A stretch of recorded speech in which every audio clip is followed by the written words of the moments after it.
నీ చెంతకు ప్రభు నీ చేరేదనన్ కష్టంబులేచినన్ నిన్జేరేదా నా పాట ఎప్పుడు నీ చెంతనుండును నీ చెంతనుండును నా రక్షక బాసుండు మరి ఏట్లిప్పుడు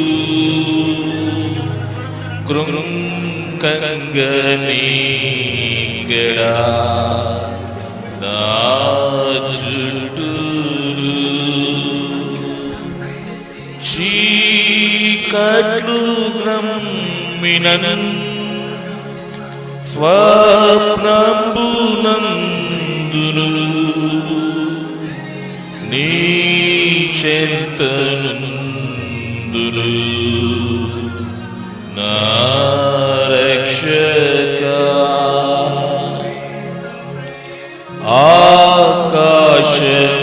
ఆకాశమండలం మార్గంబును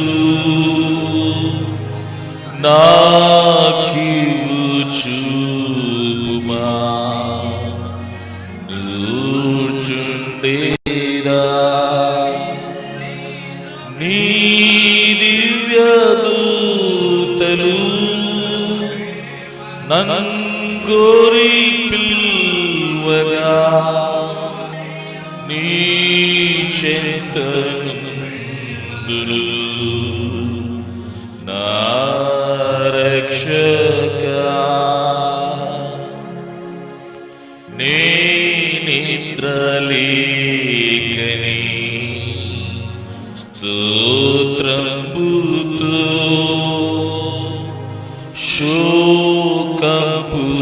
శోకంపురాలుగా బేతిలును నీకై నిమింతును నా దుఃఖమందునా నీ చెంతనుందును నా రక్షక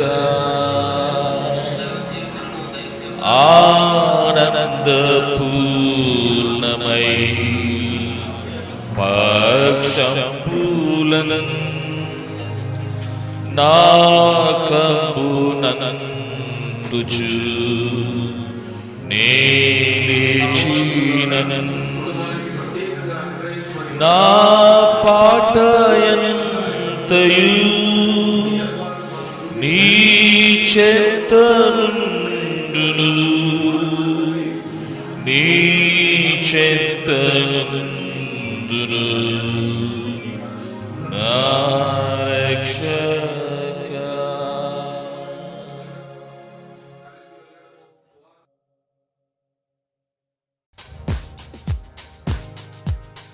యెహోవాయొద్ద వరమొకటి విశ్వాసముతో అడిగితిని యెహోవాయొద్ద వరమొకటి విశ్వాసముతో అడిగితిని దానిని వెదకుచుంటిని దానిని వెదకి పొందితిని యెహోవాయొద్ద వరమొకటి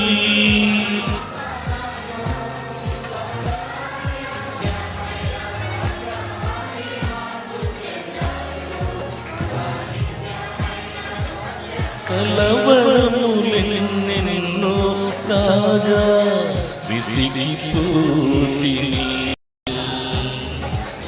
నా నిరీక్షణం బంతయును హరించిపోయిను కలవరములెన్నెన్నో రాగా విసిగిపోతిని.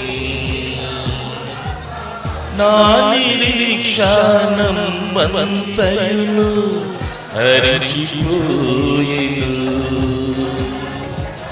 తనదు పర్ణశాలయందు నన్ను దాచెను.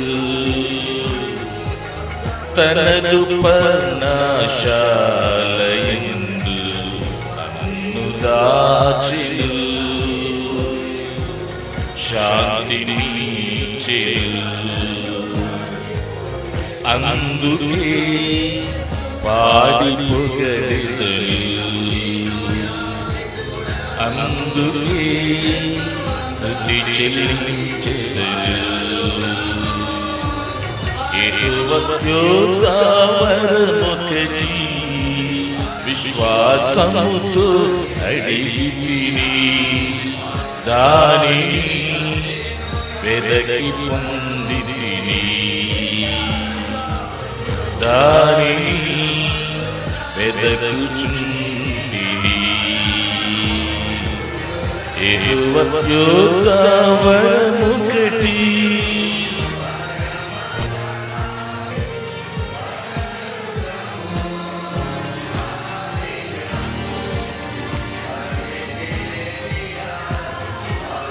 తల్లిదండ్రులు మరచిన గాని నీవు మరువవయ్యా.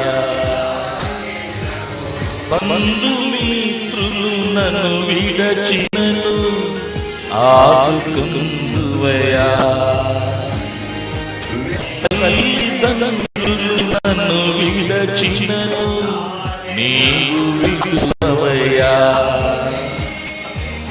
బంధుమిత్రులు నన్ను విడచినను ఆదుకొందువయ్యా. తోడయుందు అంతము వరకు ఆదరిందు. తోడయుందు అంతము వరకు ఆదరిందు. ఆదరిందు. అందుకే పాడి పొగడెదను. అందుకే స్తుతి చెల్లించెదను. యెహోవా వరమొకటి విశ్వాసముతో అడిగితిని. దానిని వెదకుచుండిని. దానిని వెదకి పొందితిని. యెహోవా వరమొకటి శుద్ధమైన సువర్ణముగను నన్ను చేయుమయా.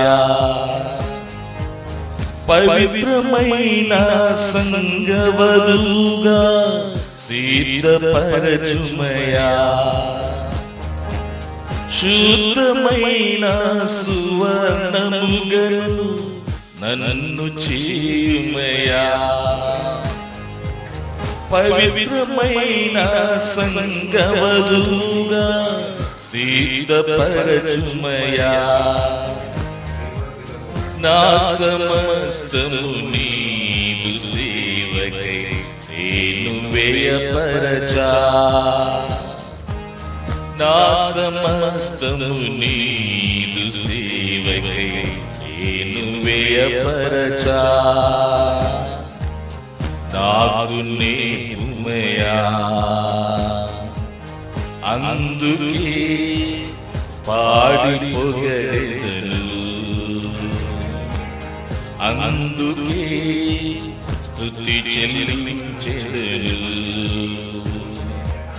యెహోవా వరమొకటి విశ్వాసముతో అడిగితిని. దానిని వెదకుచుండిని. దానిని వెదకి పొందితిని. యెహోవా యొద్ద వరమొకటి.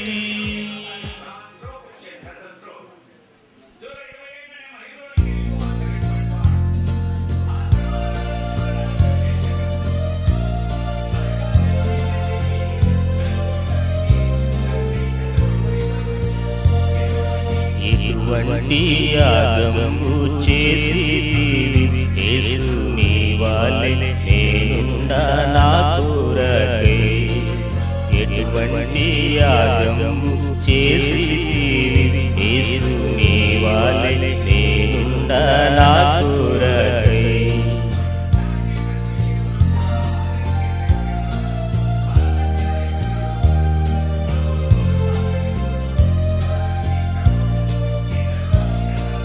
పరమాతండ్రి సన్నిధిని పరలోక ప్రణతింపు విడచితివి. పరమాతండ్రి సన్నిధిని పరలోక ప్రణతింపు విడచితివి. పశువుల తొట్టిలో పారు నీవు, పశువుల తొట్టిలో పారు నీవు. పరమా ప్రేమందు పేరు ఆ పశువుల తొట్టిలో పారు నీవు. ఎటువంటి యాగము చేసితివి యేసు నీ వలె నేనుండా నా కొరకై. ఎటువంటి యాగము చేసితివి యేసు నీ వలె నేనుండా నా కొరకై.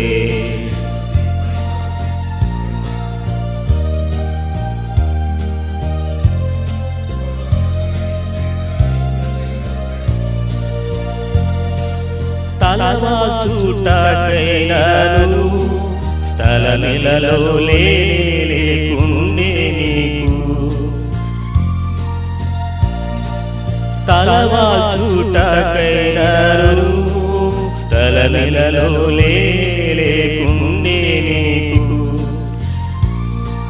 నీ అడుగు జాడలలో నేనుండను, నీ అడుగు జాడలలో నేనుండను.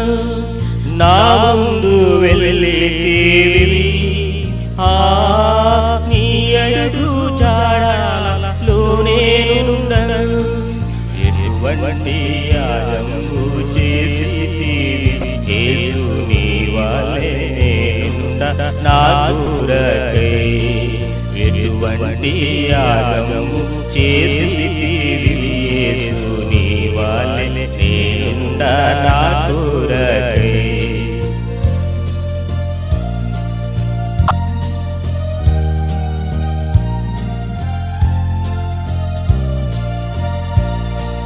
నీ శ్రమలు బాధలేగా నీ మహిమలో నీకి తెచ్చే నిన్ను. నీ శ్రమలు బాధలేగా నీ మహిమలో నీకి భక్తితో పాటు సహానుభవం ఉండి తర్వాత సంఘ దర్శనము, సంఘ ప్రత్యక్షత, మరి సంపూర్ణ ఎరిగినటువంటి దైవ సేవలు మాకు వస్తే బాగుంటుంది అని చెప్పేసి మేము మరి పైకి తెలియవస్తున్నాం. ఆ విధంగానే మేము కూడా సాధిస్తూ వచ్చినాం. మాకు ఓపికతో కోరికతో మరి పెద్ద మనసుతో సేవ చేసేటువంటి మరి సేవకులు ఉంటే మాకు బాగుంటుంది అని చెప్పేసి ప్రార్థిస్తూ వచ్చినప్పుడు ఆ విధంగా ప్రభు అద్భుతకరంగా మరి పాలకులు మా మధ్య తీసుకొని వచ్చాడు. వర్తమానం వచ్చాడు ఆయన లేకపోవడం మొన్న అనుకుంటూ వచ్చినాం. దేవదేవుడు మహిమలో పిలువబడినప్పుడు సమాధికి వెళ్ళాం. దేవదేవుడు గురించి 5 నిమిషాలు సాక్షి చెప్పడానికి ప్రభు ఇచ్చిన అవకాశం బట్టి తెలుసుకోవడం తెలుస్తున్నాం. 2 వాక్యాలు చదువుతున్నాం. వాటిది యెషయా గ్రంథము 57వ అధ్యాయం. యెషయా గ్రంథము 57వ అధ్యాయం. లూకాసు వార్త 5 చర్చి ఎక్కువగా ఉండేటువంటి బాధ బాక్స్ వచ్చేవాడు. అయినటువంటి వాడు ఇంట్లో కనీసం సహోదరులకి భార్యలకు కూడా బాక్స్ లో వచ్చినటువంటి విషయాన్ని గురించి బయటికి రాకూడదు అని చెప్పేటువంటి వాడు. నేమని కోరినటువంటి వ్యక్తి మన తండ్రి కంటే బాగలేవాడు. అయితే వాళ్ళ చేతి కింద నేను పనిచేసినప్పుడు ముఖ్యంగా ఎంపాలన ఆయన యొక్క ప్రోత్సాహం, తర్వాత ఆయన యొక్క సలహాలు ప్రారంభం నుండి నాకు చాలా విజ్ఞానాలు చూపాయి. ఎట్లా నమ్మకంగా ఉండాలా, ఏ పని అప్పగించినా కూడా నమ్మకంగా చేయాలి తమ్ముడు అనేవాడు. మరి దైవజనుడి ద్వారా నూతనమైన బుద్ధి నాకు కలిగింది. నూతనమైన బుద్ధిని నేర్చుకుని ఆ దైవజనులు ఎప్పుడు చూసినా ఏ బాధ లేకుండా దగ్గరికి వెళ్ళినా, నిన్న కూడా చివరి దశలో దగ్గరికి వెళ్ళి ఏమన్నా పలకరిస్తే కళ్ళు తెరిచి చూసి ఏమన్నా ఏం కాదు ఏం కాదు, ఇంకా కొంచెం సేపు ఏమన్నారంటే ఇది పనిష్మెంట్ అన్నా అన్నాడు. నాకు బాధ లేదు, పనిష్మెంట్ కూడా కాదన్నా మీకు ఎక్కండి కాబట్టి సంతోషంగా ఉన్నా. అదే చివరి మాట. కష్టం ముగించుకొని నిండు వయస్సులో 85 సంవత్సరములు జీవించిన కాలం, అధిక బలం ఉన్న ఎడల 20 సంవత్సరములు అయినను వాటి వైభవం ఆయాసమే దుఃఖమే. ఆ వృద్ధాప్యంలో నమ్మకంగా సేవ చేసినటువంటి దైవజనుడు. కాబట్టి ఈ కొద్ది నిమిషాలు ఆయనతో కలిగినటువంటి నాకు కలిగినటువంటి సహవాసాన్ని గురించి చెప్పడానికి సాక్ష్యం ఇచ్చినందుకు ఈ తరుణాన్ని బట్టి దేవునికి తర్వాత అన్నగారు ఇంతకుముందు చెప్పినట్లు ఆయన స్వరం చాలా సింహగర్జన ఉంటుంది. గట్టిగా స్వార్థ చెప్పాడు, గుండెలు పాదుకొని చెప్పాడు వాక్యం కూడా.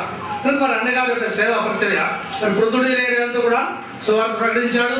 ప్రొద్దుటూరు ఏరియా అంతా కూడా మరి ప్రతి పల్లెకు వెళ్ళి ప్రతి ఒక్కరు పరిచయం అన్నగారికి. కనుక ప్రొద్దుటూరులో కూడా 2 పర్యాయములు 1990-93 వరకు ఉన్నారు. అంతకుముందు కూడా మరి 80 ఆ కూడా ఎంపలనాడు అక్కడ ఉన్నారు. దేవుడు మన వాక్యం ఎంతో దూరం ఉన్నప్పటికీ ఆయన ఖాళీ వెళ్ళకనే వెళ్ళేటటువంటి వాడు, ఎంతో ఆసక్తిగా సమయాన్ని పాటించేటటువంటి వాడు. ముందున్న వారి ఏలేములో దైవజనుడు ఏ పనులైతే చెప్తారో ఆ పనులన్నీ కూడా మేము సోదరుడు ఎంపాలి గారు నేను సాత్వికంతో చేసి ప్రభుమయపరిచి మా జీవితాలు ఏంటంటే ప్రజలు సంతోషించాలని లేదు, కానీ ప్రభుమయపరచబడాలా. నేను చేస్తున్న ప్రతిదీ కూడా ప్రభుకు ప్రీతికరంగా ఉండాలనేది ప్రార్థించుకునేవాడు. అప్పట్లో మేమిద్దరం ఒకే గుర్తులో ఉండే చేసినప్పుడు తమ్ముడు వద్దురా అని పిలుచుకొని వచ్చినాడు. పిలుచుకొని వచ్చి అంకుల్ ఎట్లా ఉంది చెప్పండి అంకుల్ అంటే, లేదు పర్లేదు బాగుందిలే, పో ఇంటికో పర్లేదులే రెస్ట్ తీసుకోండి అని చెప్పినాడు. అప్పుడు ఎందుకు ఆయన బాధ చూస్తే నాకు బాధ అనిపించింది. అంకుల్ మీరు ఎందుకు మా ఇంట్లో సజ్జనం తిన్నాను కాదు ఆంటీ ఆ కలిపినటువంటి అన్నం నీళ్ళలో కలిపిన గ్లాస్కి ఇచ్చినప్పుడు నేను అట్లనే పిల్లలతో కూడా కలిసి ఇట్లా రౌండ్ కూర్చున్నాం. నాకు నేను చెప్పానట ఒక నిమిషం ఆగు, బట్టలు కొంచెం తడిచినాయి మార్చుకొని వస్తాను. అక్క కొంచెం కోపంగా అన్నారు, మీ కొరకు అంత పెద్ద సేవకుడు నిలబడాలన్నారు. నాకు కొంచెం భయంగానే దూరం నుంచి వెళ్ళి కొంచెం నా ముఖం చూపించాను బ్రదర్. వెంటనే ఆయన ఎంత గుర్తుపెట్టారంటే, అమ్మాయి నాకు తెలుసు సిస్టర్ డేసీ నువ్వు అమ్మాయిని పంపించే అన్నారు. నెక్స్ట్ డే బ్రదర్ నన్ను పిలిచి అడుగుతున్నారు, తండ్రులే కాదు తల్లి కూడా పిల్లలను ఏ విధంగా దైవ క్రమంలోనికి తీసుకురాగలరో ఉండగలిగారు. దీని ఫలితంగా వారి కుటుంబం అంతా కూడా సేవలో ఉన్నారు. ఇప్పుడు నేను చెప్తున్నాను,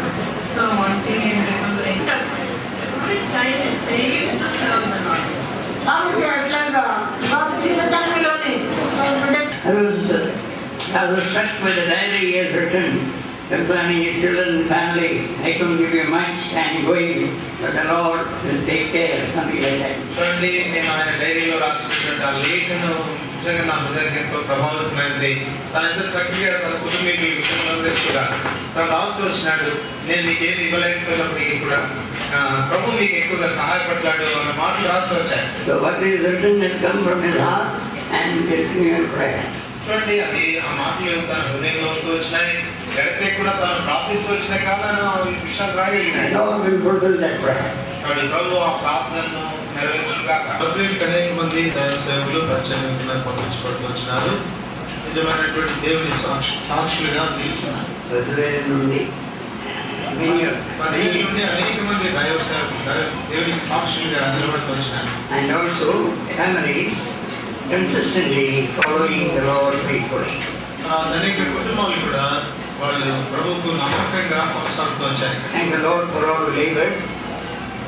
And as the Lord says in John chapter 4 verse 36, 37 and 38, he that soweth and he that reapeth may rejoice together. కాబట్టి ఇక్కడ ప్రయాసపడుతూ వచ్చిన వాళ్ళందరినీ బట్టి ప్రభు పదవస్తులను యోహాను సువార్త 4వ అధ్యాయం 36, 37, 38 వచనాల ప్రకారంగా విత్తువాడును పోయేవాడును వారు కలిసి పనిచేసినట్టుగా చూస్తారు.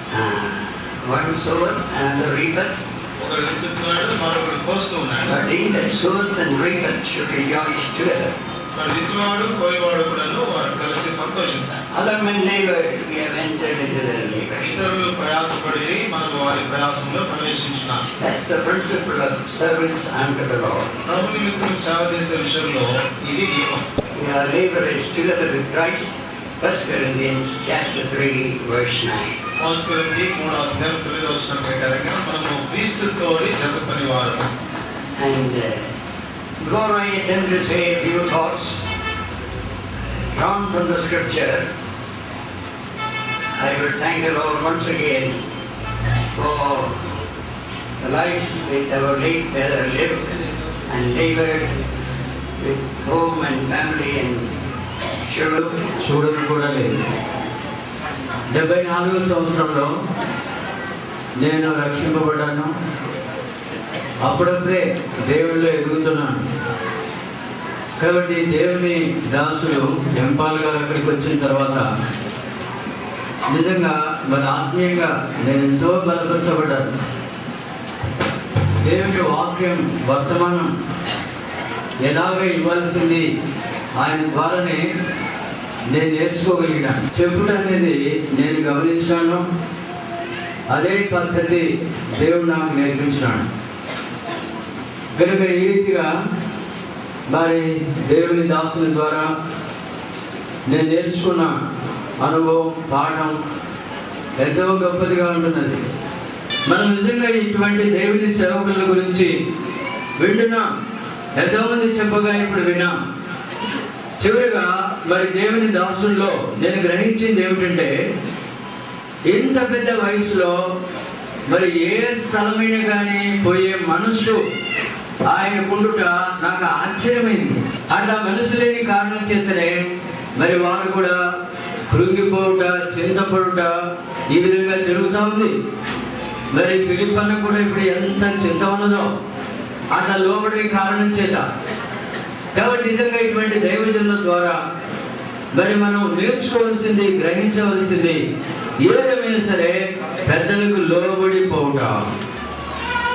ఎంత మరి పట్టుదలతో ఉండి ఆ పెళ్లి కూడా రాకుండా ఇది పూర్తి కావాలా, ఇక్కడ ఎవరు లేరు, ఈ పని ఎట్లా కొనసాగాలని చెప్పి ఆగిపోయినాడు. కాబట్టి అది కూడా మనం నేర్చుకోవాల్సిన మంచి లక్షణముగా ఉంటుంది. ఇవన్నీ కూడా ఈ దేవుని దాసుల్లో నేను గమనించినటువంటి విషయాలు.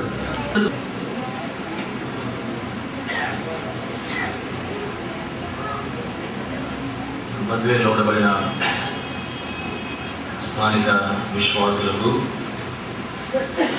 బయట అనేక స్థలాల నుండి తరలి వచ్చిన దేవుని దాసులకు, విశ్వాసులకు, నాన్నగారు ఎక్కడైతే పని చేశారో ఆ స్థలాల నుండి ఆయన ప్రేమించిన వారు అనేక మంది కూడి వచ్చారు. వారందరికీ కూడా ప్రభు నామ పేరిట వందనాలు చెల్లిస్తాను. ప్రభు నాకు ఇచ్చిన కృపను బట్టి కొన్ని మాటలు మీతో పంచుకోవడానికి ముందు దయచేసి నాతో కలిసి యెషయా గ్రంథము 51వ అధ్యాయం వైపు ఎదురుస్తుంది. నీతిని అనుసరించుచు యెహోవాను వెతుకుచున్న వారులారా నా మాట వినుడి. మీరు ఏ బండ నుండి చెక్కబడితో దాన్ని ఆలోచించండి. శారాను ఆలోచించండి. అతడు ఒంటరి ఉండగా నేను అతను పిలిచితిని, అతన్ని ఆశ్రయించి అతని ఎక్కువ మంది ఉన్నట్లు చేసేదని. ఈ అధ్యాయం ద్వారా ప్రభు మా తల్లిదండ్రులు, మా తండ్రి ఏ విధంగా ప్రభు చేత ఆశీర్వదింపబడుతూ వచ్చారో, సంవత్సరంలో తరబడి నమ్మకముగా విశ్వాసంతో ప్రభు సేవలు పనిచేస్తూ వచ్చారో ఈ వాక్యం ద్వారా ప్రభు జ్ఞాపకం చేస్తూ వచ్చాడు. ఆలోచిస్తే బహు అల్ప సంతోషములు ప్రతి చిన్నదానికి ప్రభు పేరట ఏదైనా ఒక చిన్న విషయము మా కుటుంబంలో విడుదలగా మేము చేసినప్పటికీ 10 లక్షల లాటరీ వచ్చినట్లు సంతోషించే మా తల్లిదండ్రులు, మా అక్కలు చెబుతూ వచ్చారు. మనము ఇంతకు ముందు కంటే అధికంగా ప్రభువును ప్రేమించి, ప్రభు వాక్యను ప్రేమించి, ప్రభు కొరకు కష్టపడకపోతే మనకు సమీపంలో ఆపద పొంచుకొని ఉంది.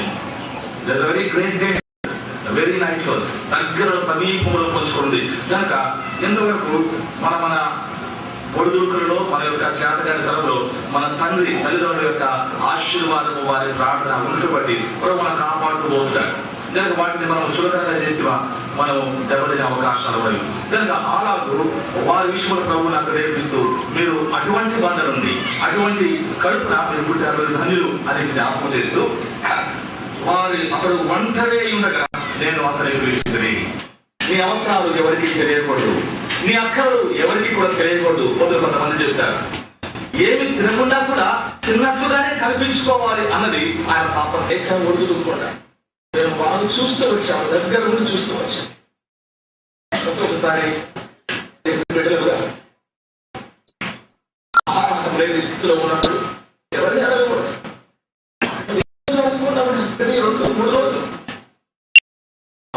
బాగా చూడలేక బయటికి వెళ్ళి బయట కనబడిన పిచ్చి పిచ్చి ఆకులన్నీ వేసి ఉడకబెట్టి, పాలకూర తోటకూర కాదండి, బయట పిచ్చి పిచ్చి ఆకులు కనబడిన ఆకులను వేసి ఉడకబెట్టి పెట్టిన సందర్భాలు మాకు.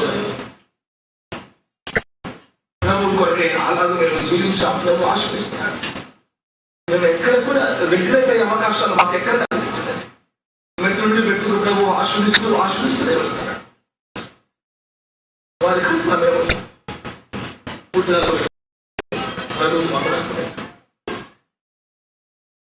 ఆయన ఎక్కువ మా జీవితాల్లో నేను నా బిడ్డలను ఎలాగో పెంచాను.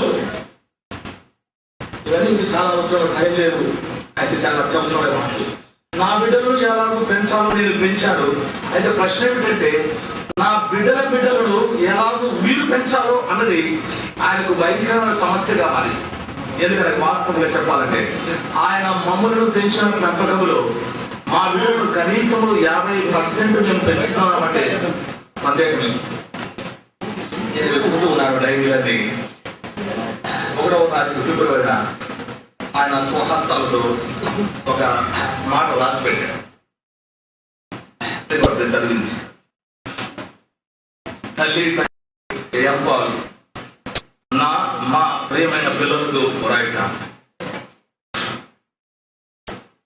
పెద్ద బిడ్డ Vishrantamma, Vailekamma, Hepsi, Annamma, Jermiya, Sam, Grace Angel. మిమ్మల్ని దయగల దేవుడు ప్రభువైన యేసుక్రీస్తు ద్వారా తన దాసుడైన నాకు మిమ్మల్ని ఈవిగా బహుమానముగా కీర్తన 127:4 ప్రకారం నా గర్భంలో ఇచ్చాడు. అయితే ఆదికాండం 26:24 నీ సంతానమును విస్తరింపచేసేదని వాగ్దానం చేసి 1946 తనకు సేవకుడిగా ఉండటకు పిలుచడం. ఆయన సేవలో ఆయన ఆలోచన ప్రకారము, ఆయన చిత్తం ప్రకారము నాకు పరిశోధన ద్వారా నన్ను నడిపించుకుంటూ వచ్చాడు. ఈ పరిస్థితుల్లో మీకు సరైన భోజనము, సరైన పట్లు శ్రేష్టమే మీకు ఇవ్వలేకపోయారు.